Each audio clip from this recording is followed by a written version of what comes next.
Bonjour à tous, prenons un moment aujourd'hui pour continuer à lire et méditer le volume 10 du Livre du Ciel de Louisa Piccarreta.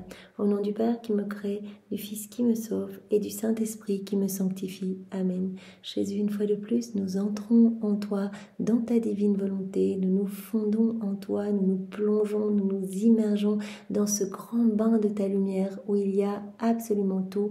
Nous nous remplissons de toi, nous nous gorgeons de toi, nous nous consumons en toi d'où Jésus, nous perdons le néant que nous sommes, nous fusionnons nos volontés dans la tienne, nous te les offrons Seigneur pour que tu puisses t'en servir comme espace, comme champ d'action pour continuer ton œuvre de création en nous. Nous venons déposer nos volontés au pied du trône de l'Éternel et nous te demandons Seigneur bien de t'en servir comme fondation, comme marchepied pour établir ton royaume en nous.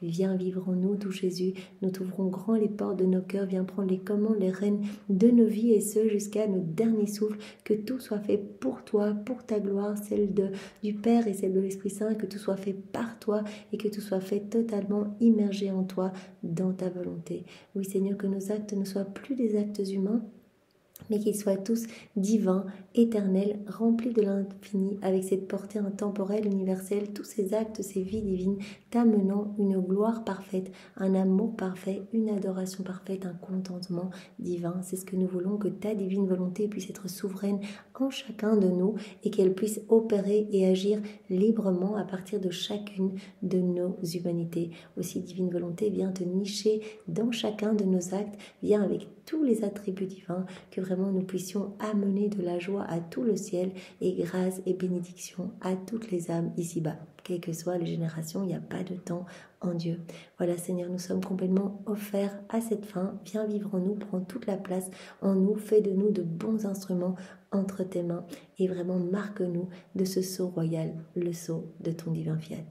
Prépare-nous maintenant, dispose chacun de nos cœurs pour que nous puissions accueillir ce que tu vas nous donner aujourd'hui, le comprendre avec ta sagesse et ta compréhension à toi. Réceptionne ces mots bénis, grave-les en lettres d'or dans toutes nos cellules, que nous puissions y penser continuellement et que nous soyons poussés à cette mise en pratique pour que vraiment toutes ces vérités que tu nous donnes jour après jour puissent prendre vie en nous. Et vraiment, c'est par l'écoute de ces vérités, par toutes ces connaissances, et bien que tu peux nous façonner, nous travailler, et vraiment que tu nous pousses à vivre dans cette inséparabilité avec toi. Au plus on va faire des actes, au plus on va faire des rondes, des réparations, on va méditer, etc. Au plus, eh bien, c'est ta vie qui va grandir en nous, Seigneur, cette vie de l'amour. Donc on va t'aimer également de plus en plus, on va grandir dans cette intimité avec toi. À chaque fois, tu viens dilater notre cœur pour nous donner plus de toi. À chaque fois, tu viens élargir les frontières du royaume en nous. Donc c'est magnifique Seigneur, tout ce qui se passe au niveau spirituel que nous ne voyons pas et dans notre cœur et dans les autres cœurs, c'est vraiment magnifique, mais nous choisissons de te faire confiance, nous avançons dans la foi. Et Seigneur, nous voulons te dire que ta volonté soit faite. Nous voulons que chacun de nos actes, Seigneur, ça c'est vraiment ce que nous voulons, que chacun de nos actes soit orné de toutes les paroles de notre Père, jusqu'au dernier que l'on fera, notre dernier souffle, et que tous nos actes soient également ornés de cette parole, ad gloriam Dei, tout pour la gloire de Dieu. Voilà, nous voulons tout faire avec cette intention de te plaire, de te glorifier. Voilà, tu nous l'as dit, dans la divine volonté, il n'y a plus de recherche d'intérêt personnel. Tout est pour ma gloire, tout est pour moi. Et donc vraiment, c'est ce que nous entendons faire, Seigneur. Viens, Esprit Saint, viens par la puissante intercession du cœur immaculé de Marie, ton épouse bien-aimée. Viens, Esprit Saint, viens par la puissante intercession du cœur immaculé de Marie, ton épouse bien-aimée. Viens, Esprit Saint, viens par la puissante intercession du cœur immaculé de Marie, ton épouse bien-aimée. Et maman chérie, bien sûr, comme tous les jours, nous nous jetons dans tes bras, nous venons nous blottir dans ton cœur et nous voulons tout faire sous ton regard maternel.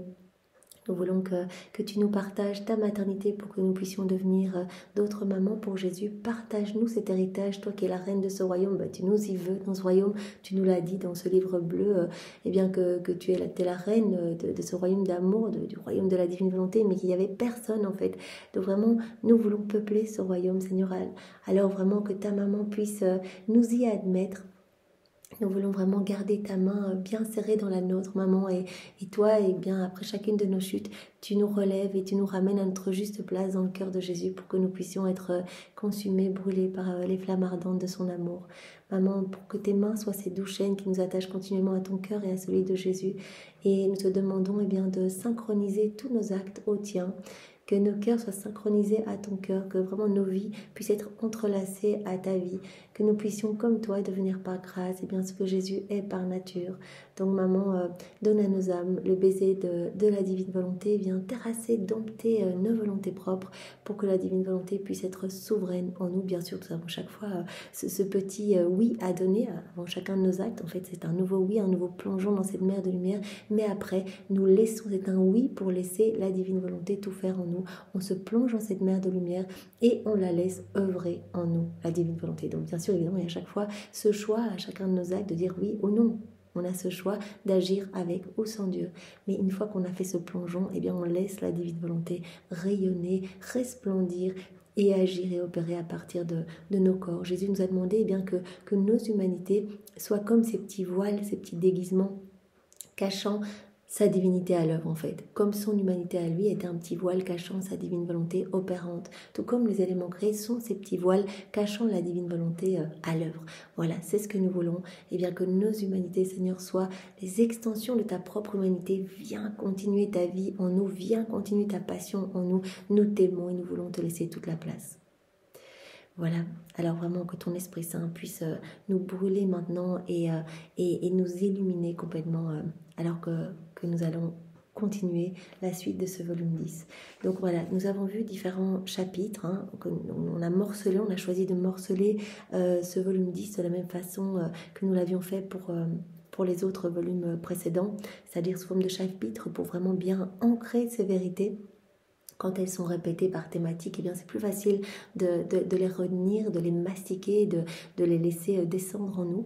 Donc le premier chapitre s'intitulait « Je suis l'amour, nourris-moi d'amour ». Donc Jésus nous a bien dit « L'amour, c'est moi ». Il n'y a rien au-dessus. Il n'y a rien au-dessus. Vraiment, l'amour, il est éternel. Il n'est pas sujet à la mort. Il ne craint rien.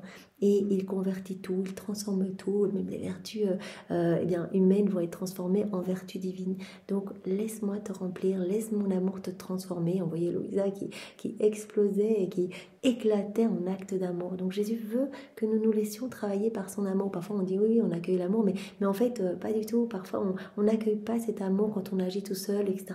Donc accueillons l'amour, et l'amour de Jésus, il est croix. Donc voilà, son amour va un petit peu nous travailler, comme Jésus nous l'avait dit dans un autre volume. Il veut vraiment nous réduire en pièces, à néant. Il veut qu'on arrive à cet anéantissement pour nous remplir de lui. Mais c'est pour nous rendre beaux, en fait. Et quand on verra, en fait, nos laideurs transformées en beauté, nos pauvretés transformées en richesse, nos vulgarités transformées en noblesse divine, bien sûr, on ne pourra que chanter les gloires de l'amour de Dieu avec lui. Alors Seigneur, oui, transforme-nous, vraiment rends-nous pur amour, et cela n'est possible que dans la divine volonté, vraiment cet amour vrai, t'offrir ton amour à toi. Nous voulons déjà vivre la vie du ciel ici-bas, la vie des bienheureux ici-bas, vraiment nous laisser remplir de ton amour. Et tu l'as dit, les âmes qui m'aiment vraiment, elles me donnent un plaisir continuel, elles forment dans mon cœur en fait des sons festifs, parce que toutes les âmes sont câblées à mon cœur. Moi je donne, mais il n'y a pas souvent de retour d'amour, et certainement pas avec cette réciprocité parfaite que nous pouvons vraiment donner à la Trinité en offrant les prières de Jésus, les remerciements de Jésus, l'amour même de Jésus, les adorations de Jésus, etc. On offre du parfait à la Trinité. Donc, toutes les autres, elles me renvoient un son discordant, etc., ou des coups, des crachats. Moi, je souffle mon amour, je donne tout, je vous conserve en vie, je vous maintiens en vie, je vous donne absolument tout, toute la création, je la maintiens belle pour vous, etc. Et en fait, vous servez et il y a très peu de retour. Et donc, les âmes qui me retournent de l'amour avec cet amour vrai, elles me mettent complètement en joie et elles forment dans mon cœur des sons festifs. Donc, Maman Marie avait dit à Louisa, mais vraiment que ton but dans la vie, qu'une seule chose soit chère à ton cœur, c'est aimer, en fait. Aimer, devenir l'amour. Voilà, et dans la divine volonté, Jésus veut nous amener à ce 4e niveau de vie. Donc, c'est-à-dire que nous puissions devenir pur amour, pure lumière, exactement comme lui. Il veut que nos vies soient des imitations de la sienne. Donc, il nous a bien dit que sur la terre, chaque fois qu'on l'aime, qu'on fait un acte dans la divine volonté, on lui donne un amour parfait, une gloire parfaite, une adoration parfaite, on répare pour tous ceux qui ne l'aiment pas, etc. Juste en faisant nos petits actes, comme faire la vaisselle, marcher, penser, dormir, tout en fait. Et Jésus a dit, eh bien en fait sur la terre ce sont des vraies conquêtes d'amour. Donc à chaque acte que l'on fait, nos anges gardiens viennent amener ces actes au pied de la majesté suprême, vraiment comme une offrande d'amour. Et ces actes portent l'empreinte divine, ils vont être placés directement dans les trésors célestes. Donc Dieu considère qu'il n'y a pas de différence entre ses actes à lui et nos actes à nous faits dans la divine volonté. Donc c'est juste incroyable. Donc ce sont des conquêtes d'amour, tandis que dans le ciel, l'amour des saints, des bienheureux, est déjà acquis en fait. Donc Jésus se réjouit quand on choisit de s'unir à lui, qu'on l'aime avec cet amour vrai. Alors Jésus nous a bien dit, nourris-moi d'amour, je veux que tout dans ton cœur soit amour, parce que moi je suis amour, je ne vais pas me nourrir d'autre chose que de l'amour. Donc vraiment ce qui va me nourrir en toi, ce sont tous les actes que tu vas faire en union avec moi. C'est ce qui va servir de nourriture pour alimenter la vie de Jésus en nous, cette vie de la divine volonté. Et Jésus nous a dit, je peux épancher mon amour dans les âmes qui m'aiment vraiment. Les âmes qui vivent dans la divine volonté, elles me laissent libre, elles me laissent toute la place et je peux alors, voilà, exploser et épancher mon amour. Et alors je peux me reposer, parce que je peux créer, je peux les embellir, je peux donner, etc. Et je me repose dans mes créations et donc je suis heureux. Donc j'aimerais tellement, nous avait dit Jésus, que tous établissent leur vie dans l'amour, mais il y en a si peu. Et tout ce qui n'est pas amour, en fait, fait reculer l'âme. Tout ce qui est centré sur elle-même, ça tisse comme un gros filet de ténèbres autour de l'âme. À chaque fois qu'on se regarde, on épaissit un petit peu ce filet. Et donc Jésus dit alors, vous vous éloignez de moi. Vous devenez de plus en plus aveugle. Tandis que toutes les fois où vous avancez pour moi, par amour pour moi, et que vous voulez plus d'actes, etc., il y a de plus en plus de lumière en vous. Et c'est comme un filet, mais de force, d'espérance, de joie, de lumière et d'amour qui se forme en vous. Donc vous grandissez à ma ressemblance dans cette sainteté divine. Donc Jésus avait mandaté Louisa, lui avait donné cette mission d'enseigner la vraie vie de l'amour, parce que l'amour rend semblable à Dieu. Et quand on aime vraiment, eh bien, on acquiert aussi cette paix. Et Jésus avait terminé ce chapitre en disant, moi je recherche en fait des âmes qui soient mes miroirs sur la terre. Mais comment les âmes peuvent être des miroirs pour moi?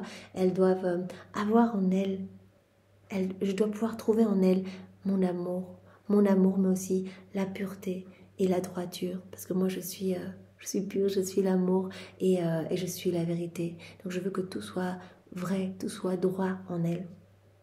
Mais Jésus avait dit, mais combien c'est difficile de trouver ces miroirs. Et quand je trouve ces miroirs, je peux me contempler dans ces âmes. Je peux refléter ma gloire à travers de ces âmes.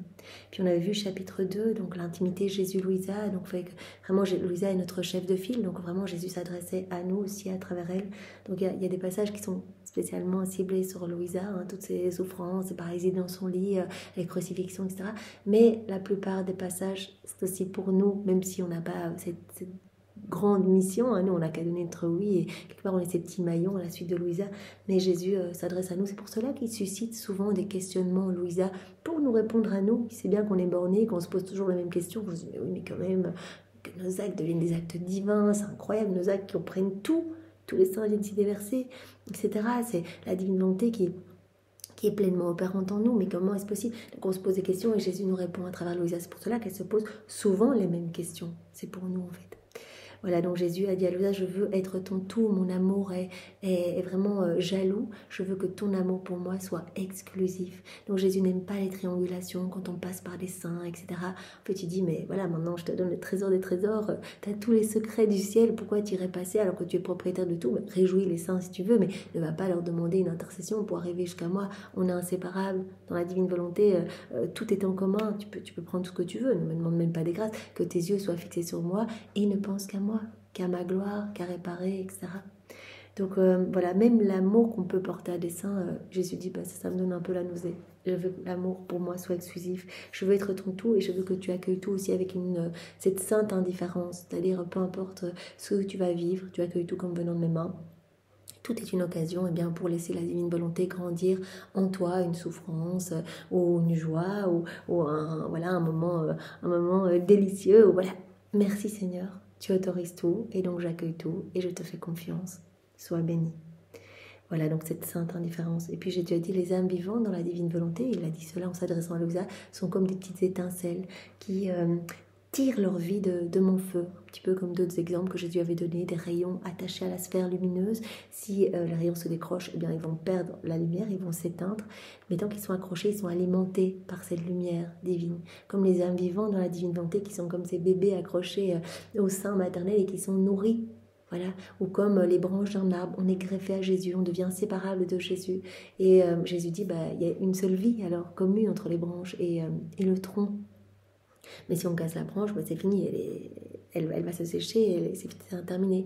Donc restons bien accrochés à Jésus, comme des fleurs accrochées à la terre, qui sont alimentées par les humeurs de la terre. Eh bien, nous devons rester accrochés à Jésus pour être alimentés des humeurs divines. On va acquérir son tempérament.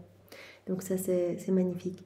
Alors Jésus nous avait répété une fois de plus qu'il attendait qu'on s'occupe vraiment de lui tout seul, qu'on l'entoure en toute confiance, en toute simplicité et avec toute cette aisance enfantine en fait. Si on l'entoure, mais avec cette réserve craintive, Jésus dit, je peux rien donner. En fait, je peux tout donner à l'âme qui s'oublie complètement pour moi. Elle meurt pour moi, elle se consume dans mon amour et qu'elle m'entoure en toute confiance, alors je peux tout lui donner. Vraiment, la confiance est comme cette clé qui va permettre d'ouvrir tous les trésors célestes. Alors Jésus nous a dit à travers différents passages que les âmes vivantes dans la divine volonté devenaient un petit peu comme d'autres luits, donc complètement comme d'autres luits, mais des soleils en fait. Et moi, je suis comme le soleil divin, ma divine volonté comme ce soleil. Jésus a dit, je suis la divine volonté. Et les âmes qui vivent en moi, eh bien, elles deviennent d'autres soleils. C'est à travers ces soleils que la Trinité peut regarder les autres créatures. À travers la lumière rayonnante de ces âmes, eh bien, la laideur des hommes paraît moins vilaine.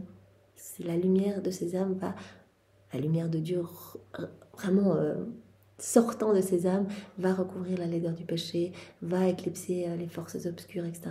Et donc, quelque part, ces âmes sont un peu comme des paratonnerres entre le ciel et la terre, et comme des filtres de lumière. Et c'est à travers ces filtres que la Trinité regarde les générations humaines. Et donc, ces âmes apaisent la justice divine, puisqu'à chaque acte que font ces âmes, eh bien...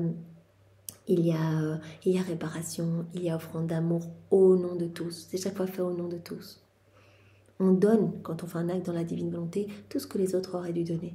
Voilà, je mange dans la divine volonté, eh bien, simplement en disant ça, je suis à manger en moi, que ta divine volonté puisse être opérante dans cet acte, eh bien, directement, donc Jésus, je m'unis à Jésus. Toutes les fois où il a mangé lors de son passage sur la terre, Jésus ne faisait pas que manger, il alimentait les âmes, etc. Donc il y a directement des milliers d'âmes à travers le monde, dans le passé, dans le futur, qui reçoivent des grâces de conversion, qui sont nourries, etc. D'autres qui reçoivent des grâces de repentir. Et je vais réparer aussi par cet acte pour tous les péchés de gloutonnerie, sans même le dire. Mon acte inclut déjà toutes les réparations.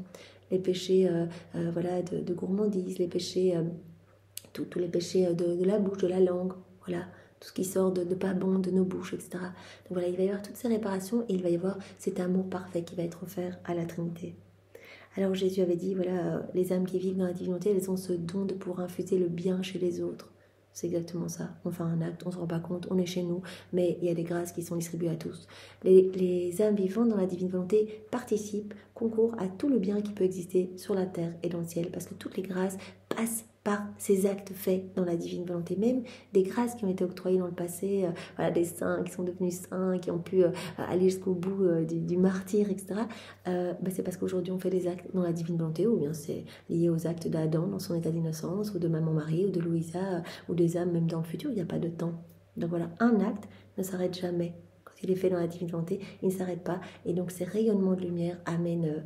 voilà, des bénédictions et des grâces dans tous les cœurs. Et donc, on travaille à l'embellissement des générations humaines. On travaille également à peupler le royaume de la divine volonté. Ça, c'est très important. Par chaque acte qui est fait dans la divine volonté, c'est une âme qui découvre les écrits du ciel et qui donne son oui. Sans compter donc les milliers d'autres âmes qui reçoivent des grâces de charisme, de voir Maman Marie, etc. Donc, qui se rapprochent de Dieu davantage. Donc c'est très très beau. Alors Jésus disait bien que les âmes vivantes dans la divine volonté le désarmaient complètement, le liaient complètement, et il demandait vraiment que nous mourions complètement en lui, en fait, que nous nous consumions dans son amour. Il attend ça de nous, en fait, cet anéantissement complet. Voilà, qu'on meurt complètement à nous-mêmes.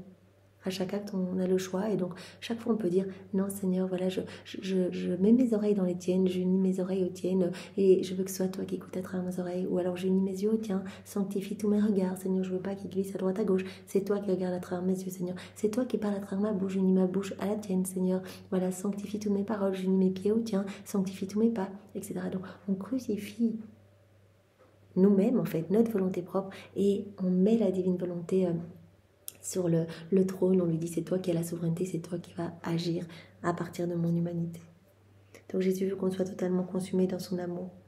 Alors, Voilà, Jésus nous a dit également, je suis débiteur de dettes d'amour envers les âmes, voilà, que je prive par exemple de ma présence, des airs spirituels, etc., nuit de l'épreuve, je les récompenserai. Je sais très bien que c'est un martyr d'ordre divin et que par ces souffrances offertes, eh bien, ces souffrances d'être privé de moi, comme Louisa, on le voit, hein, chacun des passages, elle est privée de Jésus, mais elle souffre des morts continuelles. Jésus dit, tu me présentes en fait les documents sur lesquels je peux apposer ma signature pour dire que je suis débiteur de toutes ces dettes d'amour, que je te dois toutes ces choses que je te donnerai dans le ciel, je te récompenserai.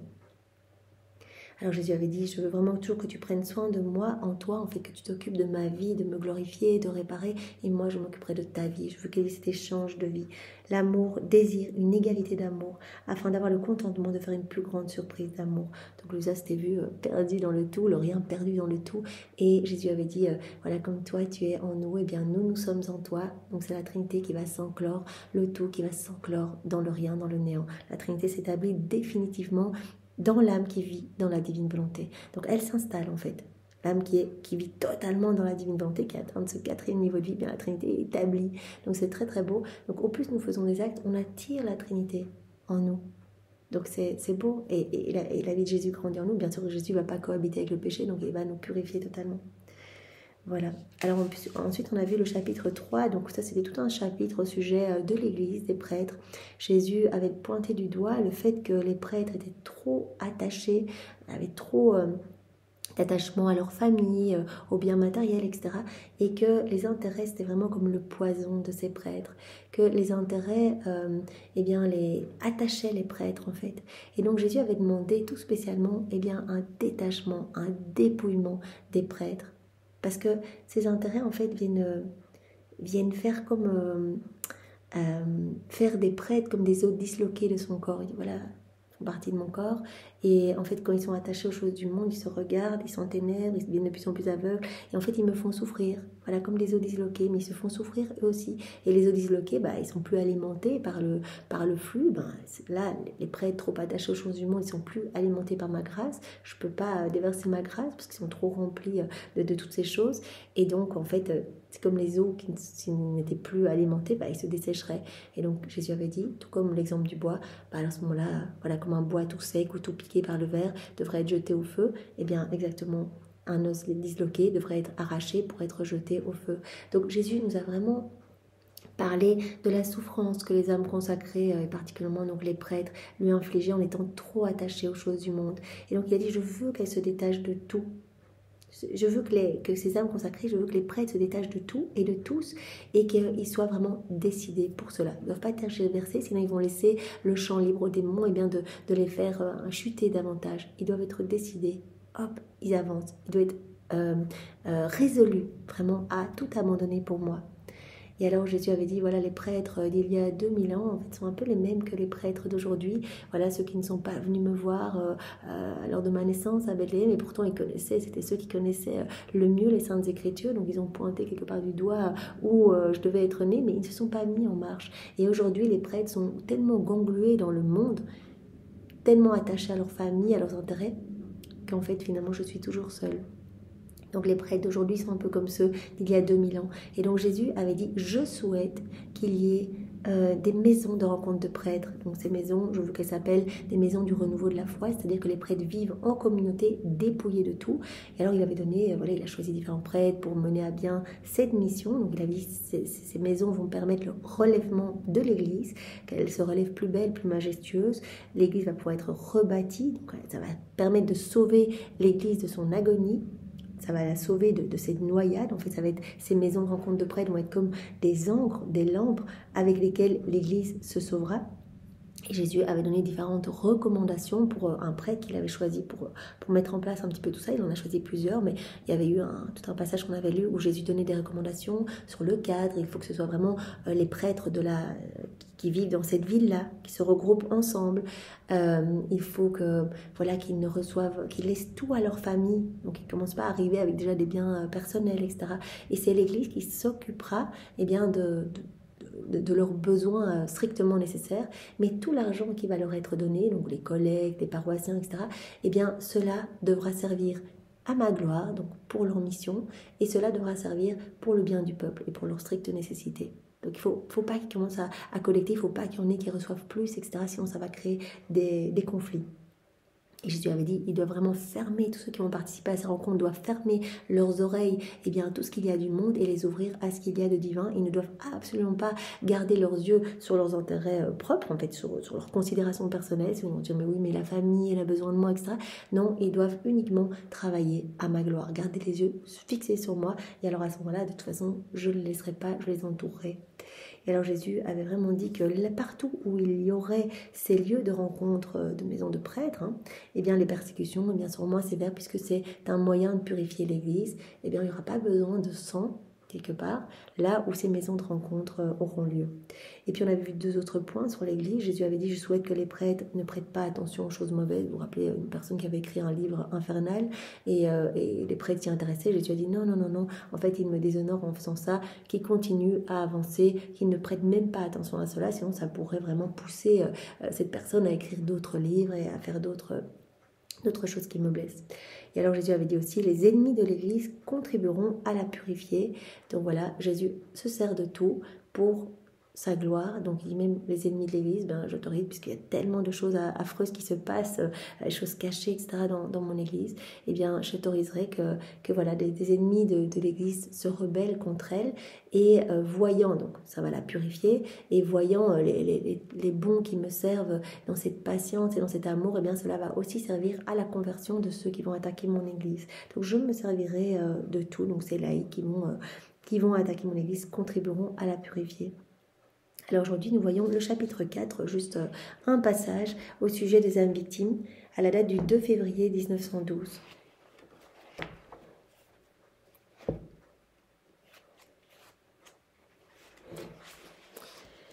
Ce matin, après avoir offert à Jésus une âme comme victime, Jésus accepta l'offrande et me dit, « Ma fille, la première chose que je veux, c'est l'union des volontés. Cette âme doit se donner comme proie à ma volonté. Première chose que je veux, pour que cette âme soit acceptée comme âme victime, c'est l'union des volontés. Ça veut dire qu'elle ne doit plus jamais agir avec sa volonté propre. Je veux cette union des volontés. Cette âme doit se donner comme proie à ma volonté, s'offrir complètement. Elle doit être le jouet de mon vouloir. Elle doit s'abandonner entre mes mains. Elle doit être le jouet de mon vouloir. Laisser la divine volonté souveraine en elle. Je serai très attentive à voir si tout ce qu'elle fait est uni à mon vouloir. Spécialement si ses actes sont volontaires. Je veux qu'il y ait cette attention particulière pour cette âme qui s'offre en âme victime, et bien que sa volonté soit toujours absorbée dans la mienne, unie à la mienne, spécialement dans les actes volontaires. Voilà, qu'elle puisse être attentive à tout faire avec moi. Jésus, viens faire ça en moi. Jésus, viens manger en moi. Jésus, viens parler en moi. Jésus, viens prier en moi. Jésus, viens dormir en moi. Jésus, voilà, je laisse ta divine volonté opérer en moi, là, pour marcher pendant cette balade, viens regarder à travers mes yeux, etc. Si je vois que ces actes unis à ma volonté sont involontaires, je n'en tiendrai pas compte. Par conséquent, quand elle me dira qu'elle veut être ma victime, je le considérerai comme n'étant pas dit. Première chose que je regarde, si une âme veut s'offrir comme âme victime, c'est l'union des volontés. Donc je vais être attentive pour voir si elle unit bien sa volonté à la mienne dans chacun de ses actes. Deuxièmement, à l'union des volontés dans mon vouloir, ajoute qu'elle doit devenir une victime d'amour. Union des volontés, et il faut ajouter aussi qu'elle doit être une victime d'amour. Elle doit être tout amour pour moi. Je serai jaloux de tout. L'amour vrai fait en sorte que la personne ne s'appartient plus. Plutôt, la personne est la propriété de la personne aimée. Donc, elle doit être une victime d'amour. C'est-à-dire qu'elle doit être totalement abandonnée à moi. Elle ne doit plus s'appartenir. Elle doit être ma propriété, en fait. C'est ça. L'amour vrai fait en sorte que la personne ne s'appartient plus. Plutôt, la personne est la propriété de la personne bien-aimée. Voilà, donc elle doit être tout offerte à moi. Union des volontés, victime d'amour. Troisièmement, elle doit être une victime d'immolation. C'est-à-dire que cette âme doit tout faire avec l'attitude de se sacrifier pour moi. Tout doit être fait avec cette attitude de sacrifice d'amour. Tout. Seigneur, voilà, je fais ma vaisselle avec l'intention de te glorifier. Seigneur, j'unis ma volonté à la tienne. Je t'aime, je te glorifie par cet acte, etc. Je me sacrifie pour toi. Même dans les choses les plus indifférentes. Voilà, tout doit être fait pour la gloire de Dieu et comme un sacrifice en fait de notre volonté propre, voilà, que l'on sacrifie au profit de la divine volonté. Je n'agis pas toute seule, je me plonge, je choisis de me plonger dans ta divine volonté, Seigneur. Donc il y a ce sacrifice de ma volonté humaine qui me met en mouvement pour plonger, mais après je laisse ta divine volonté totalement tout régir en moi. Ou dans des cas du quotidien, j'entends quelqu'un qui me juge, bah voilà, ma volonté propre voudrait répondre et dire mais qu'est-ce que c'est que ça, me justifier. Je dis Seigneur, eh bien empare-toi de tout mon être, prends la maîtrise absolue de toutes mes paroles, de mes regards, regarde cette personne qui me juge avec amour, enfin voilà, que ce soit tes regards qui puissent sortir de mes yeux. En fait, j'unis mes regards au tien, j'unis mon souffle au tien, j'unis mes battements de cœur au tien, je veux qu'à chaque battement de cœur, cette personne en face de moi puisse être inondée de ton amour, ainsi que toutes les âmes de tous les temps. Je répare pour toutes celles qui répondent de manière impulsive, etc. Je te laisse faire en moi. Je t'aime, Seigneur. Il y a cette petite notion de sacrifice. En fait, je sacrifie ma volonté de réagir, mes désirs, mes émotions premières pour te laisser faire en moi. Donc, victime d'immolation. Cette âme doit tout faire avec l'attitude de se sacrifier pour moi, même dans les choses les plus indifférentes. Ceci sera suivi par l'état de victime de réparation. Cette âme doit souffrir tout, faire réparation pour tout, sympathiser avec moi en tout. Donc, premièrement, union des volontés. Deuxièmement, victime d'amour. Elle doit plus appartenir. Elle doit être ma propriété. Elle doit être totalement abandonnée, consumée dans mon amour. Et puis, victime d'immolation. Donc, cette notion de se sacrifier continuellement pour Jésus. Et de réparation. Donc, à la suite, comme dit Jésus ici, ceci sera suivi par l'état de victime de réparation. Donc, on fait tout. Et par nos actes, en fait, on répare pour tout. Donc, en fait, une âme qui vit dans la divine volonté, c'est une âme victime. Voilà, il n'y a pas cette notion peut-être, voilà, comme Louisa, les crucifixions, les couronnes d'épines, etc. Mais à notre petite échelle, au plus on va faire des actes, au plus on va être âme victime. Il y a ce baptême de feu, Jésus nous transforme complètement. Voilà, il vient nous transformer en lui, en fait. Donc, victime de réparation, cette âme doit souffrir tout, faire réparation pour tout, sympathiser avec moi en tout, penser continuellement à la gloire de Dieu, à réparer. C'est un boulot temps plein, tout le temps, autour de nous, à droite, à gauche, tout ce qui est dit, tout ce qu'on entend, tout ce qu'on voit, réparer. Mettre des je t'aime au nom de tous, sur tous les éléments créés, si on voit personne, et si on voit quelqu'un, il y a toujours quelque chose à réparer. Pour nous, pour le monde, on fait nos rondes sans cesse et on répare pour tous ceux qui ne rentrent pas dans cette réciprocité d'amour. Et voici le 4e point. Le premier point, union des volontés. Deuxièmement, victime d'amour, l'âme ne s'appartient plus, elle est ma propriété. Troisièmement, victime d'immolation, donc tout doit être vraiment dans cette attitude d'être sacrifié, même dans les petites choses, par amour pour moi. Et cela est suivi de l'état de victime de réparation, faire tout par amour pour moi, réparer. Et quatrièmement, voici le 4e point, si cette âme agit fidèlement en ceci, alors je peux l'accepter comme victime de sacrifice, de douleur, d'héroïsme et de consommation.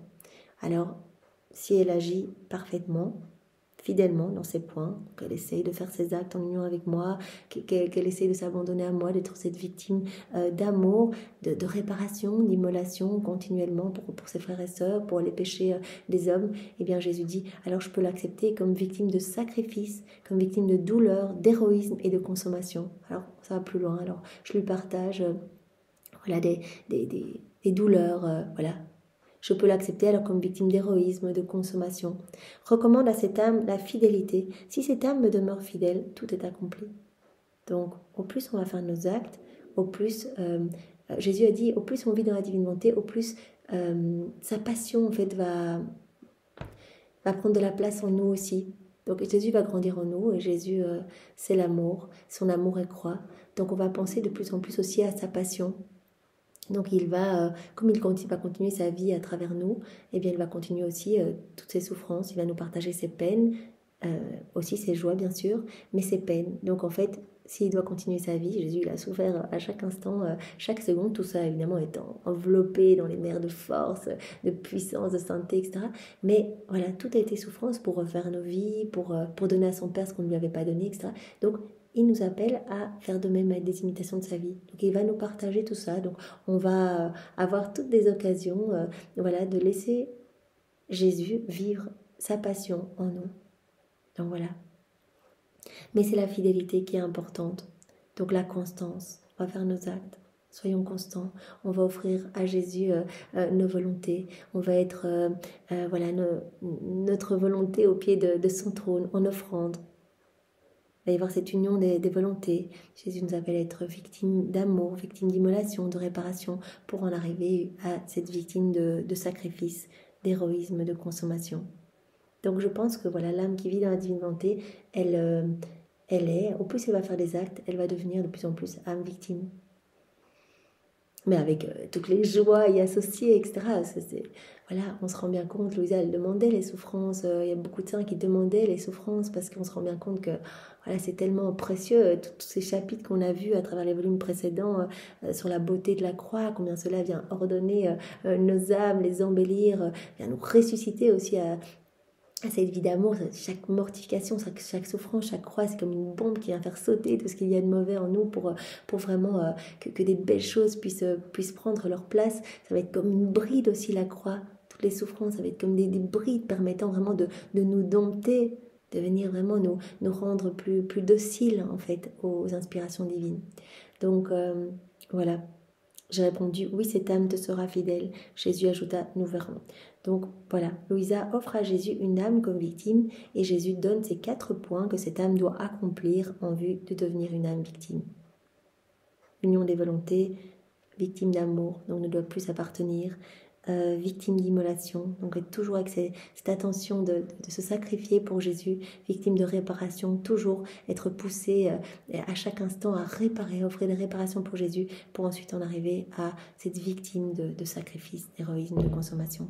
Et le tout, vraiment, Jésus nous recommande pour ces 4 points, la fidélité, la constance. Alors chapitre 5, Jésus nous dit l'homme est si mauvais, donc il y a chaque fois, dans chaque volume, il y a toute une série de points où Jésus nous dit qu'il en a marre, en fait l'homme est vraiment ingrat, l'homme est méchant, l'homme est centré sur lui. Et donc ici il y a juste quelques points, avec donc premier point, l'homme agit souvent avec des motifs humains, donc même dans les âmes qui me sont proches, à la date du 9 novembre 1910.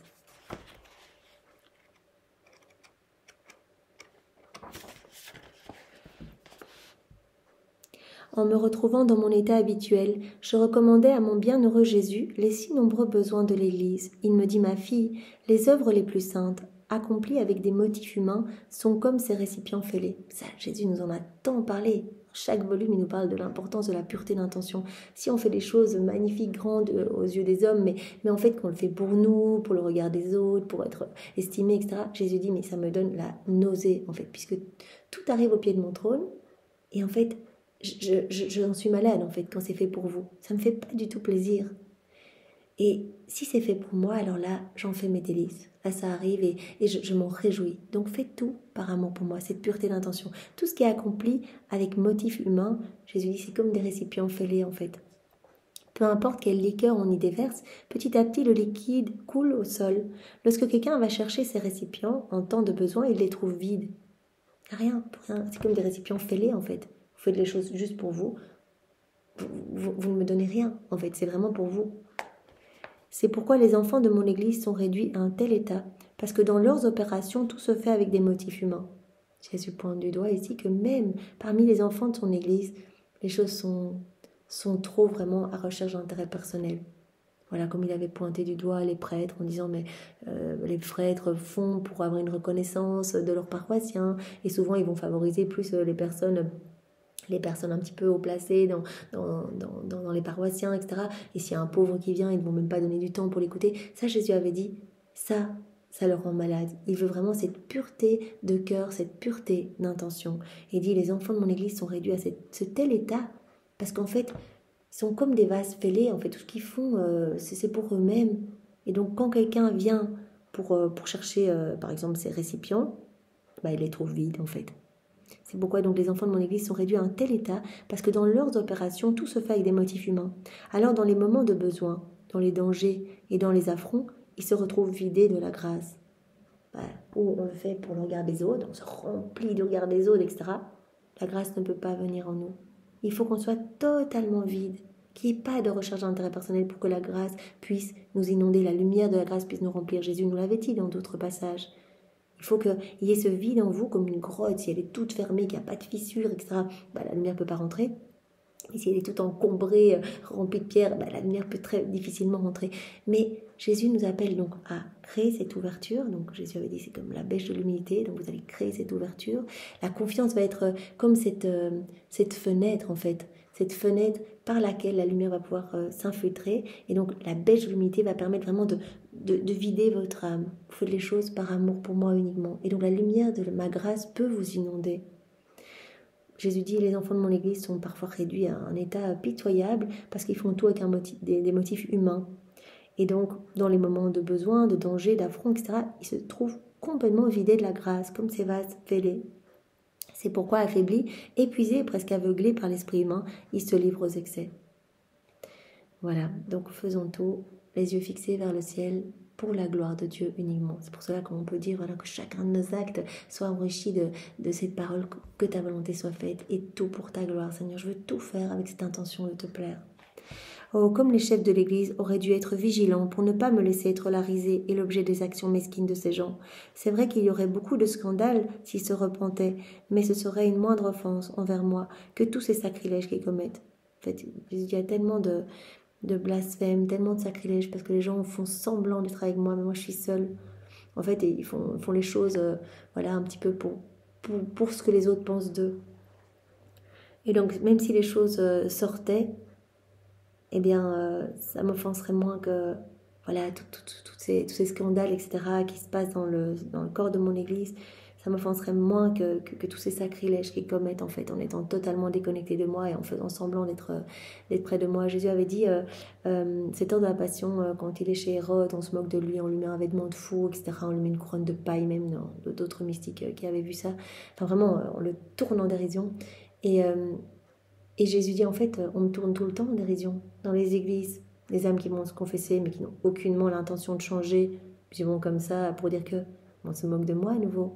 Quand les prêtres confessent, mais par intérêt, etc., ils se moquent de moi. Quand les prêtres donnent des conseils qu'eux-mêmes ne suivent pas, ils se moquent de moi. Quand les prêtres consacrent, mais avec des mains sanguinaires, comme Jésus les appelle, donc vraiment les mains chargées de péché, vraiment ils sont en état de péché mortel ou qui n'ont pas foi en ma présence eucharistique, etc., ils se moquent de moi. Donc on se moque sans cesse de moi, parce qu'on ne fait pas les choses par amour pour moi. Oh, c'est trop dur pour moi de tolérer tout cela. Prie, ma fille, parce que beaucoup de choses tristes sont sur le point de sortir de l'intérieur des enfants de l'Église. Puis il disparut. Donc Jésus montre du doigt que même à l'intérieur de son Église, en fait, les gens agissent par hypocrisie. Et ça, il nous l'a montré tellement de fois à travers tous les volumes qu'on a déjà vus ensemble. Voilà. Même des âmes dévotes qu'on nous a dit, mais oui, mais dans ton Église, tellement d'âmes qui t'aiment. Maintenant, on regarde les prêtres qui prêchent ou qui font les choses par esprit mercantile, peut-être parce qu'ils reçoivent un petit montant par messe, etc. Ou là, les paroissiens qui viennent parce que c'est une occasion de papoter après avec des amis, etc. Ça, Jésus a dit, ça me fait délirer quand on se sert de moi comme couverture. Donc Jésus dit, il y a beaucoup d'hypocrisie. Il n'y a pas cette pureté d'intention pour moi au milieu de mes enfants. Donc vraiment, les enfants de mon église sont réduits à un état pitoyable, sont comme des vases fêlés en fait. C'est quand on agit pour des motifs humains, alors vous devenez comme des vases fêlés et en fait, la lumière de ma grâce ne peut pas vous remplir. Voilà, donc il demande à Louisa de prier. Alors, on va avoir toute une série de passages où Jésus dit « L'Italie me cause beaucoup d'amertume ». Donc l'Italie, c'est l'endroit de Louisa, elle habitait à Corato. Donc l'Italie me cause beaucoup d'amertume, je vais la châtier. Donc là, on va avoir 5-6 passages qui auront trait à cela. Premièrement, à la date du 8 octobre 1911.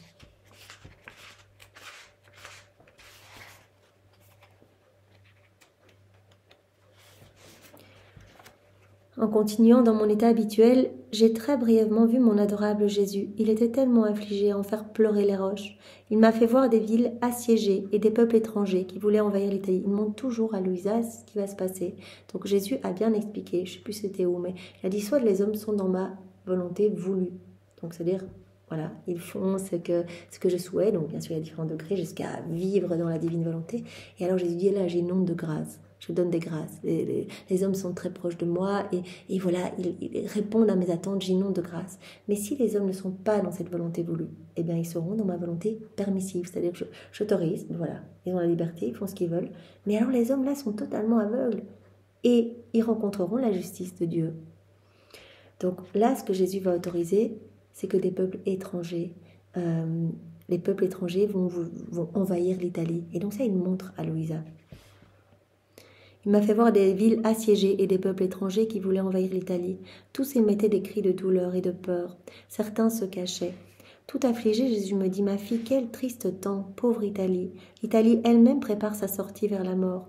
J'ai donné beaucoup à l'Italie. Je l'ai favorisée plus que toutes les autres nations. Et en échange, l'Italie m'a donné plus d'amertume. » Et c'est vrai que c'est plus ou moins à la même époque, Louisa et Maria Valtorta. Il y a tellement de grâce pour l'Italie. Et Jésus dit, et l'Italie me donne beaucoup d'amertume en fait. Je donne énormément de grâce. J'ai donné beaucoup de grâce pour l'Italie. Et en échange, j'ai reçu beaucoup de coups. L'Italie m'a donné beaucoup d'amertume et continue à m'en donner. J'ai voulu lui demander de se calmer, donc Louisa dit ça, et de verser en moi ses amertumes. Mais il est disparu. On continue avec tous les passages qui vont suivre. Je me sens mourir de douleur. Donc ça la date du 10 octobre 1911. Je ne cesse de répéter mon refrain. Mes pauvres frères, mes pauvres frères. Donc Louisa, elle essaye d'atténuer la justice de Dieu. Jésus a augmenté ma douleur en me faisant voir la tragédie de la guerre. Combien de sang, il me semble, a été versé et sera versé. Jésus semblait inflexible et disait « Je ne peux plus continuer, je veux en finir. Tu vas faire ma volonté, n'est-ce pas? Certainement comme tu le veux. Mais est-ce que je peux oublier qu'ils sont tes enfants? Sortis de tes propres mains. » Donc Louisa répond, Jésus dit « Est-ce que tu vas faire ma volonté? Est-ce que tu vas te conformer à ma justice? » Parce que Louisa, elle essaye de demander à Jésus qu'il ne châtie pas ses propres enfants. Souvent elle dit, mais ce sont tes images, Jésus, regarde, on a une volonté en commun, moi je veux pas que tu les châties, donc toi tu ne le veux pas non plus. Et là Jésus dit, est-ce que tu vas faire ma volonté? Et alors Louisa a dit, est-ce que je peux oublier qu'ils sont tes enfants sortis de tes propres mains? Jésus dit, mais ces enfants me font beaucoup souffrir. Non seulement veulent-ils tuer leur propre père, mais ils veulent se tuer aussi entre eux. Si tu savais comme ils me font souffrir, tu t'unirais à moi. D'ailleurs, il y a beaucoup de passages qu'on a déjà vus ou qu'on n'a peut-être pas encore vus dans les premiers volumes, mais où Jésus emmène Louisa, si on l'a déjà vu, emmène Louisa et il lui montre en fait tous les péchés, toutes les iniquités des hommes. Parce que Louisa, à un moment, elle dit stop, je ne peux pas supporter ces châtiments, etc. Et donc Jésus avait dit, mais je ne montre pas ce que tu me désarmes complètement. Et donc il lui avait tout montré, il avait dit, bah voilà, je te remets les clés de la justice et qu'est-ce que tu feras avec? Et Louisa avait dit, mais effectivement, je les châtirai tous aussi, en fait, je les détruirai même tous. Mais elle avait rendu ces clés de la justice. Mais Jésus lui montre souvent aussi les graves offenses et les graves iniquités pour qu'elle se rende compte que tout est équilibre en Dieu et que la justice fait partie des piliers divins, des attributs divins, et que s'il n'y avait pas cette justice, il y aurait un profond déséquilibre, et que tout est parfait en Dieu. Et que de toute façon, à chaque fois qu'il y a des châtiments, il y a des grâces de conversion qui y sont attachées. Jésus dit, mes attributs sont liés, tout est en harmonie. Donc, la justice est accrochée à la miséricorde. Donc, dès qu'il y a des châtiments, il y a toujours des grâces de repentir, etc. Donc, il y a des âmes sauvées, en fait. Moi, je dois châtier. C'est un énième stratagème de mon amour pour ramener mes enfants à moi. Mes enfants qui s'attachent finalement à la création plutôt que s'attacher à leur créateur. La création nous a été donnée pour qu'on puisse être dans ces rapports d'amour, pour qu'on puisse s'émerveiller de l'amour de Dieu. On s'attache aux choses, on s'attache à tout, à nous-mêmes, etc. Jésus dit, si les hommes s'attachent à ça, moi, je vais détruire ça alors. Pourquoi les hommes ne s'attachent qu'à moi? En voyant que tout est éphémère, les hommes reviennent à moi. Voilà, parfois, dans le meilleur des cas. Mais je veux tout faire pour essayer de sauver les âmes. Parce que le temps ici-bas est très court, mais l'éternité est longue. Et Jésus avait dit, mais les plantations, les constructions, tout ça, ça peut être reconstruit. Comme voilà, après la chute de la tour de Babel, après le déluge de Noé, etc. L'arche de Noé, etc. Eh bien, Jésus dit, mais tout peut revenir. Mais une âme, quand elle est perdue, qui me la rendra? Voilà, pendant que Jésus disait cela, donc en disant, si tu savais comme ils me font tellement souffrir, tu t'unirais à moi. Pendant qu'il disait cela, il semble qu'il attachait mes mains et me pressait tout contre lui. Je me suis sentie tellement transformée dans sa volonté que j'ai perdu la force de m'opposer à lui. Donc parfois, Louisa voit que Jésus la lie, lui attache les mains. En fait, Jésus la lie pour qu'elle ne puisse pas le désarmer, qu'elle puisse se sentir tellement, tellement unie à Jésus, en fait, dans sa volonté. J'ai perdu la force de m'opposer à lui. Il attachait mes mains, me pressait tout contre lui. Je me suis tellement sentie transformée dans sa volonté que j'ai perdu la force de m'opposer à lui. Il ajouta, maintenant ça va, tu es dans ma volonté. Voyant mon incapacité et en même temps la tragédie, j'ai éclaté en sanglots. Elle est liée.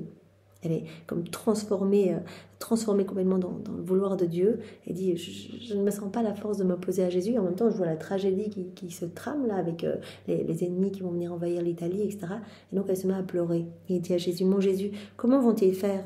Il n'y a pas de moyen pour les sauver. Au moins sauve leurs âmes. Qui pourra endurer cela? Au moins amène-moi d'avance au ciel. Elle dit, mais alors amène-moi avec toi. Jésus dit, tu vois, si tu continues de pleurer, je m'en vais et je vais te laisser seule. Toi aussi, tu veux m'affliger. Je vais sauver toutes les âmes qui sont disposées. Alors ne pleure pas. T'inquiète pas. Toutes celles qui ont un petit élan d'amour pour moi, je vais les sauver. Toutes celles qui sont disposées, je vais les sauver. Alors ne t'afflige pas. Je vais te donner leur âme. Sois contente. Pourquoi es-tu si affligée? Est-ce que je ne peux plus t'amener au ciel, c'est ça? As-tu connaissance que je ne t'amènerai plus? Pourquoi tu es si triste? Il y a un moment, maintenant tu fais ta petite mission ici, puis je t'amènerai au ciel avec moi. Et je vais sauver, ne t'inquiète pas, toutes les âmes qui sont disposées. Et puisque je continuais de pleurer, il semble que Jésus s'est retiré. J'ai dû lui crier très fort en disant « Jésus, ne me quitte pas, je ne pleurerai plus ». Je crois que Jésus renforce un petit peu Louisa. Il dit maintenant, tu peux plus avoir tous ces états d'émotion, etc. En fait, voilà, la divine volonté va tout pacifier en nous aussi. Voilà, on doit désirer uniquement ce que Jésus veut et c'est terriblement reposant que ta volonté soit faite. Que ta volonté soit faite, peu importe. Je ne veux pas réfléchir par moi-même, avoir mes désirs à moi. Tout doit être englouti dans la divine volonté et on doit laisser la divine volonté tout faire en nous. Mais Louisa, si elle a tous ces états d'âme, c'est pour nous éduquer nous. En fait, Jésus se sert de Louisa qui est notre chef de file pour nous éduquer nous. Alors on continue. À la date du 11 octobre 1911. Mon toujours aimable Jésus continue de venir peu souvent, mais toujours avec son refrain de planifier des tragédies. Non seulement cela, mais il répète ce refrain de faire envahir l'Italie par des personnes étrangères. Si cela arrive, il se produira de grandes adversités en Italie. Alors je disais à Jésus, la guerre, des tremblements de terre, des villes détruites. Maintenant tu veux ajouter cela aussi ? Que des ennemis, que des étrangers viennent envahir l'Italie. Tu veux aller trop loin. Qui pourra endurer cela ? Jésus me répondit, ma fille, c'est nécessaire. Tu ne comprends pas très bien les excès auxquels en sont arrivés les hommes. Et de toutes les classes de la société, les prêtres, les religieux, de toutes les classes, qui va les purifier ? N'est-il pas bon que j'utilise des étrangers pour tout purifier et pour abaisser la tête orgueilleuse et arrogante de l'homme? Je me sers de tout, donc je vais autoriser l'invasion des étrangers. Donc que les étrangers puissent envahir et baisser la tête orgueilleuse et arrogante de mes enfants, ici, le peuple italien. Alors Jésus veut cette purification, il dit, je vais utiliser ces étrangers, donc je vais autoriser leur venue, qu'ils envahissent tout pour purifier l'Italie et pour baisser la tête des orgueilleux et des arrogants. Parce que l'homme est arrivé à un tel point, c'est vraiment nécessaire que j'autorise cela. Un tel point d'orgueil et d'amour de soi. J'ai dit au moins cela, tu ne peux pas le faire. Tu ne peux pas laisser des étrangers venir. Je vais te vaincre par mon amour. Qu'est-ce que je te dis? Non, plutôt je vais te vaincre avec ton amour. N'as-tu pas dit, Jésus, toi-même, que tu ne sais pas comment refuser quelque chose à l'âme qui t'aime? Jésus dit, tu veux me vaincre? Il semble que tu veuilles te battre avec moi. Ne sais-tu pas que le véritable amour est dans l'union des volontés? Conforme-toi à ma justice, conforme-toi complètement à ce que je souhaite. Et moi, en m'échauffant encore plus, j'ai dit, certainement uni à ta volonté en tout, mais pas en ceci, Jésus. Ici, nous avons affaire à des malheurs causés aux autres. Nous allons combattre un faux combat, mais tu ne gagneras pas. Je vais vraiment te vaincre avec ton amour à toi. Parce que tu as dit que tu ne sais pas comment refuser quelque chose à l'âme qui t'aime vraiment, qui t'aime avec ton amour à toi. Jésus dit, bravo, tu veux te battre avec moi? J'ai répondu, il vaut mieux me battre avec toi plutôt qu'avec quelqu'un d'autre, parce que toi seul es le bon, le saint, l'aimable, qui prend soin de tes enfants. Jésus dit, viens un peu avec moi, allons voir. J'ai répondu, je ne veux pas venir, tu ne veux rien me donner. Quel bien y aura-t-il pour moi de venir? Donc Jésus veut de nouveau emmener Louisa pour dire, allez, je vais te montrer un peu toutes les graves offenses qu'on me fait, les graves iniquités, viens. Mais ensuite nous sommes allés. Qui peut décrire les malheurs qu'on voyait? Les raisons qu'a Jésus de vouloir presque nous détruire sont tellement nombreuses. Elle comprend. Alors Jésus lui montre. Les raisons que Jésus a de vouloir nous détruire sont tellement nombreuses que pour en parler, je ne sais pas par où commencer. Donc je m'arrête ici. Donc elle comprend. Elle dit, Jésus lui montre. Elle dit, en fait, c'est horrible. Même dans les églises, les âmes qui ont l'air proches, en fait, sont finalement centrées sur elles-mêmes, etc. Ils font même, elles aussi, du mal à Jésus. Alors on continue. À la date du 12 octobre 1911. Jésus continue de se laisser voir très peu souvent, mais toujours dans l'acte d'attirer ma volonté à lui, au point que j'ai l'impression de presque vouloir les châtiments. Voilà, il lie Louisa. Un point tel qu'elle a presque l'impression, elle peut plus en tout cas s'opposer, et elle a presque l'impression de vouloir même les châtiments. Quelle douleur! Il semble qu'il m'a fait souffrir un peu en me disant que les choses seront graves. Tes petites souffrances serviront à te contenter et à me permettre de garder ma parole envers toi, d'épargner les gens en partie. Donc Jésus a dit à Louisa, mais toi, toutes tes souffrances, ça va servir à te contenter et à faire que je vais pouvoir garder ma parole envers toi, d'épargner une partie des gens. Toutes tes souffrances, offre-les-moi. Et une partie des gens sera épargnée. Donc ma justice sera un petit peu atténuée. J'ai répondu merci Jésus, mais je ne suis pas contente. J'espère de te gagner et de t'apaiser parce que d'après les nouvelles qu'on entend au sujet de la guerre, il semble que l'Italie gagne. Donc avec l'Italie qui gagne, on n'en arrivera jamais au point où les étrangers pourront envahir l'Italie. Jésus a dit, je vais permettre que l'ennemi envahisse, que les étrangers envahissent l'Italie pour abaisser la tête des orgueilleux et pour purifier l'Italie. Et elle dit, mais il semble qu'on annonce que l'Italie gagne, donc ça semble impossible que des étrangers puissent envahir l'Italie. Jésus répondit, ma fille, combien ils se déçoivent eux-mêmes. Je vais permettre que les premiers triomphes rendent l'Italie aveugle et que l'ennemi complote sa défaite. Premier triomphe, elle va s'enorgueillir encore plus l'Italie, elle va être encore plus aveugle, et hop, les ennemis vont pouvoir planifier sa défaite. Même maintenant, les événements ne sont rien encore. Les triomphes dont il parle sont des triomphes sans combat, donc sans certitude. J'ai dit, ah, je l'ai vu Jésus, contente-moi et calme-toi. Jésus ajouta, ah ma fille, ma fille. Alors on continue avec le passage du 14 octobre 1911, donc ça va toujours dans ce point, l'Italie me cause beaucoup d'amertume, je vais la châtier. Donc 14 octobre 1911. J'ajoute que le 11 du mois, j'avais dit à Jésus, tu vas me garder sur la croix ou je vais te garder sur la croix. Louisa a dit, ou bien je te garde sur la croix, ou bien toi tu me gardes sur la croix. Mais je veux être inséparable de toi, je veux être tout le temps avec toi. Jésus m'avait fait voir qu'il portait un cercueil tout en noir sur ses épaules. Il était totalement courbé sous ce cercueil et me dit, ce cercueil, c'est l'Italie. Je ne peux plus le porter. Je me sens écrasée sous le poids. Il semble qu'en se redressant, le cercueil trembla et l'Italie reçut une terrible secousse. Donc Jésus montre à Louisa qu'il porte un cercueil tout noir et en fait ce cercueil c'est l'Italie. Jésus dit je peux plus supporter toutes ces méchancetés. J'ai donné tellement de grâce à l'Italie et elle me renvoie que des souffrances, que de l'amertume, que des offenses. Je peux plus porter en fait. Je me sens écrasée sous ce poids. Et alors Jésus en se redressant, eh bien voilà, le cercueil a tremblé sur son épaule et l'Italie a reçu une secousse, une terrible secousse. Ça c'est l'image que Louisa a reçue, qu'elle a pu voir. C'est toujours quand son âme est en dehors de son corps. Et encore un point pour ce point de l'Italie. Donc Jésus continue de menacer l'Italie de châtiment. À la date du 16 octobre 1911. Ce matin, mon toujours aimable Jésus menaça fortement de laisser l'Italie se faire envahir par des peuples étrangers. Éprouvant du ressentiment envers lui, je lui ai dit « Tu veux vraiment être impertinent. Tu dis que tu m'aimes et ensuite tu veux me contenter en rien. Bravo Jésus, c'est ça l'amour avec lequel tu m'aimes ?» Jésus dit « Pour te laisser voir que je t'aime, pour ton amour, je vais épargner ton entourage. N'es-tu pas contente? Je vais déjà épargner ton entourage, par amour pour toi. » En criant fortement, j'ai dit « Non Seigneur, tu peux pas le faire. » Jésus dit « Quoi? Tu es pleine de ressentiment? » J'ai répondu « Alors aujourd'hui, je demeure pleine de ressentiment envers toi. » Et Jésus disparut. J'espère qu'il va se calmer. Il semble qu'il m'a attaché fortement, lié fortement à lui pour me faire son vouloir. Donc on voit souvent que Jésus, quand il veut châtier, soit il ne se montre pas à Louisa parce qu'elle le désarme complet. Il a dit être avec toi ou ne pas châtier, c'est la même chose. Hein, je peux rien faire parce que tu me supplies et tu me supplies en plus avec ma propre volonté. Et ou alors quand il vient, alors il l'attache fortement. Voilà pour qu'elle puisse ne plus s'opposer en fait. Voilà, elle a les mains comme liées. Elle dit, j'arrive même plus à m'opposer à cela. Il m'a attaché fortement, lié fortement à lui pour me faire son vouloir. Voilà, et bien je propose qu'on arrête ici. Donc il y aura encore 3 petits points pour demain. Oui, c'est pour pas que ce soit trop long. Voilà, et bien Seigneur, tu nous as montré combien tu nous appelais à être tous des âmes victimes dans la divine volonté, par cette union des volontés. Tu nous appelles à être des victimes d'amour, des victimes de réparation, de sacrifice, jusqu'à des victimes d'immolation.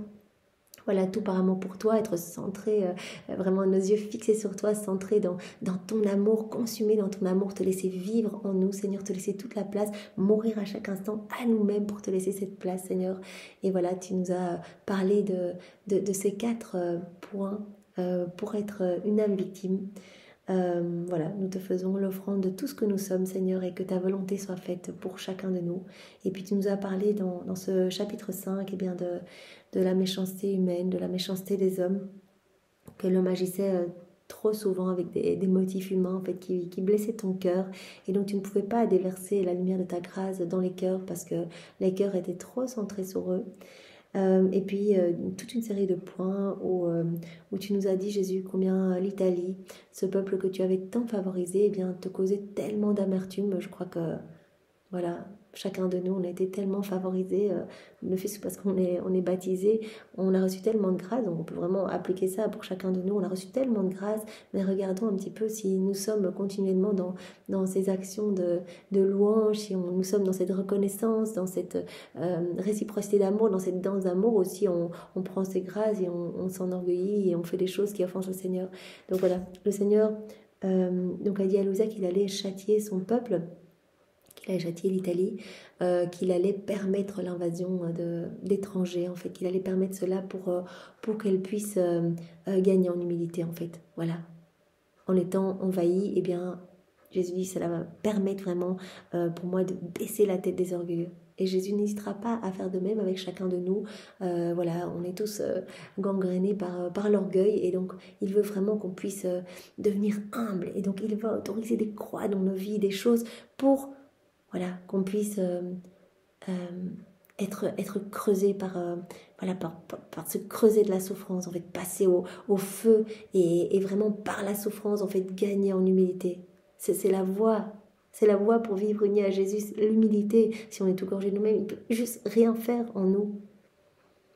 Donc voilà, Seigneur, eh bien, travaille-nous. Nous sommes à toi et tu es à nous. Nous voulons cette inséparabilité avec toi et nous t'aimons immensément avec ton amour. Nous voulons... t'aimer avec l'amour du Père, l'amour de l'Esprit Saint, l'amour trinitaire avec les saints, nous voulons t'aimer avec les anges, avec Louisa, nous voulons t'aimer avec tout l'amour que tu as placé partout dans toute la création, dans l'œuvre de la rédemption, de la sanctification. Nous voulons t'aimer avec l'amour de Maman Marie, avec ses baisers, avec ses caresses. Nous voulons te réoffrir son immaculée conception, nous voulons t'offrir sa pureté, sa maternité, nous voulons t'offrir sa glorieuse assomption, nous voulons t'offrir tous ces gestes tendres, nous voulons t'offrir également, Jésus, en gage de notre amour pour toi et de notre offrande de tout notre être, eh bien, tous les actes d'amour de tous les saints de tous les temps, reflets dans ta volonté, ainsi que tous les actes accomplis dans ta divine volonté par Adam, dans son état d'innocence, par Louisa, par les âmes à la suite de Louisa, bien sûr, par Marie, tes actes à toi, Jésus. Voilà, on t'offre tout, on t'inonde sous cette pluie d'amour, de louange, de reconnaissance, d'adoration pour toi, Seigneur. Et nous le faisons au nom de tous tes enfants, en réparation pour tous ceux qui te tournent le dos, tous ceux qui ne veulent pas de toi. Nous voulons te donner à chaque instant la gloire que tu aurais dû recevoir des hommes s'ils n'avaient pas quitté ta divine volonté. Nous voulons te donner également la gloire que tu aurais dû recevoir des âmes réprouvées si elles n'avaient pas choisi toutes seules et bien de se détacher de ton cœur pour aller se perdre. Seigneur, c'est vraiment nous voulons nous serrer contre ton cœur pour que vraiment cette étreinte soit si forte que nous puissions être absorbés en toi, être identifiés à toi, ne faire qu'un avec toi. Voilà, c'est ce que nous souhaitons, Seigneur, que rien ni personne ne nous détache de ton cœur. Sois béni, Seigneur. Au nom du Père et du Fils et du Saint-Esprit. Amen. Bonne journée à tous, soyez tous bénis. Au revoir.